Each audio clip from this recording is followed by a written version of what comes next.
बस उतो ट्रक लंगास ते कुकड़ी ता मरी निंगी मगर उस दिन सी टूटे हुए अंडे पई देंदी है।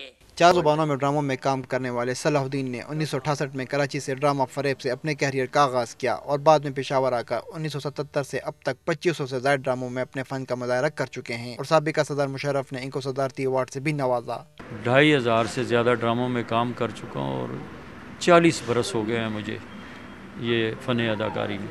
2 वक्त की रोटी के लिए ठेला लगाया हुआ है और अपने अवार्ड भी फ़रोख्त के लिए पेश कर दिए हैं। कुछ अवार्ड तो मैंने प्लास्टिक के कबाड़ी के पास भेज दिए 10 रुपए किलो। सितम ज़रीफ़ी तो ये कि पख्तूनों के हकूक़ की अलमबरदार सूबाई हुकूमत सोती रह गई, जबकि सिंध के गवर्नर इशरत अल इबाद की जानिब से सलाहुद्दीन को हर मुमकिन इमदाद की यकीन दहानी कराई है।